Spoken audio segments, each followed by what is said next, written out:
உஷா வந்து பொன்னிய பத்தி யோசிச்சுட்டு இருக்காங்க. உடனே அவங்க கேங்கெல்லாம் வந்து கேட்குறாங்க, "என்னாச்சு?" அப்படி சொன்னோனே, எத வேணாலும் என்னால ஜீரணிக்க முடியுது. ஆனா பொன்னி வந்து வேணும்னே வந்து கைய புடிச்சுட்டே அப்படியே நடந்தா, கைய புடிச்சுட்டே இருந்தா, கூடவே வந்து எல்லாம் பண்ணா பாரு சக்தி கூட. அத மட்டும் என்னால மறக்கவே முடியாது.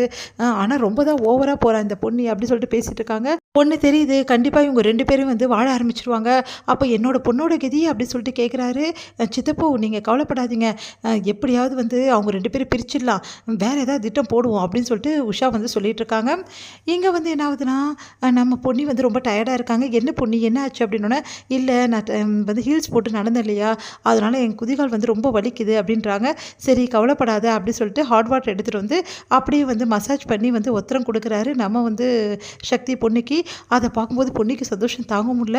உடனே வந்து, "என்னங்க இப்படிலாம் பண்றீங்க? வேணாம் என் கால தொட வேணாம். இதில என்ன இருக்கு பொன்னி? எனக்கு உடம்பு சரியில்லாத போது என்னென்ன பண்ண எனக்கு? எனக்கு உடம்பு தொடச்சு விட்ட, தலவாரி விட்ட, எனக்கு ட்ரெஸ் மாத்தி விட்ட, எல்லாம் நீ தானே பண்ண. ஒரு சின்ன விஷயம் தானே நான் பண்றேன். உனக்கு கால் வலிக்குது. அதனால உனக்கு ஹாட் வாட்டர் வந்து ஒத்தடம் குடுக்குறேன். இதில என்ன தப்பு இருக்கு? அதுக்காக நீங்க போய் என் கால பிடிக்கலாமா? இதில என்ன தப்பு இருக்கு பொன்னி? அதெல்லாம் ஒண்ணுமே கிடையாது. லேடீஸ் ஜென்ட்ஸ்லாம் எதுவுமே கிடையாது. எல்லாருக்கும் ஒரு வலி தான் புரியுதா? நீ எனக்கு பண்ண, உனக்கு நான் பண்ணேன்."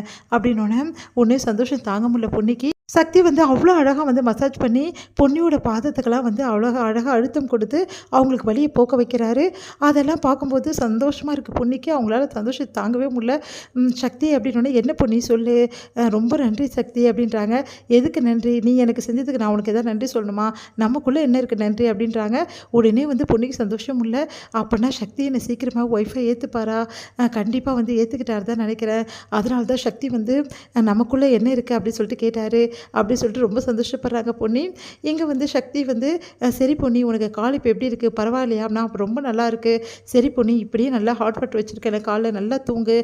நல்லா தூக்கம் வரும் புரியுதா?" அப்படின்னோனே, "ரொம்ப தேங்க்ஸ் சக்தி." அப்படின்னு சொல்லிட்டு பொன்னி வந்து தூங்குறாங்க. உடனே வந்து சக்தி சொல்றாரு, "இங்க பாரு கீழ படுத்தா ரொம்ப வலி அதிகமா இருக்கும். அதனால நீ பெட் மேலேயே படுத்துக்கலாம்." அப்படின்னோனே, "நீ சக்தி நீங்க சொல்றது நிஜமா தான் சொல்றேன். இப்ப இதுல என்ன இருக்கு? நீ பெட் மேலேயே படுத்துக்கோ." அப்படின்றாங்க. "வேணாம் சக்தி பரவாயில்ல நான் கீழேயே படுத்துக்கிறேன்னு" சொல்லிட்டு பொன்னி வந்து கீழே படுத்துக்கிறாங்க. "சொன்னா கேட்க மாட்டியா? அப்போ உன்ன தூக்கின்னு போய் போடவா?" அப்படின்னோம். "ஐய்யய்யோ! வேணாம் சக்தி நான் படுத்துக்கிறேன்." அப்படின்னு சொல்லிட்டு பொன்னி வந்து பெட்டு மேல படுத்துக்கிறாங்க. உடனே பொன்னிக்கு சந்தோஷம் தாங்கவே முடியல. சக்திய பார்த்து பார்த்து அப்படி சந்தோஷப்படுறாங்க. இதுக்கப்புறம் நம்ம வாழ்க்கை வந்து நல்லா அமையும். கண்டிப்பா சக்தி வந்து சீக்கிரமாவே வந்து என்ன ஒய்ஃபாவும் ஏத்துப்பாரு அப்படின்னு சொல்லிட்டு சந்தோஷப்படுறாங்க.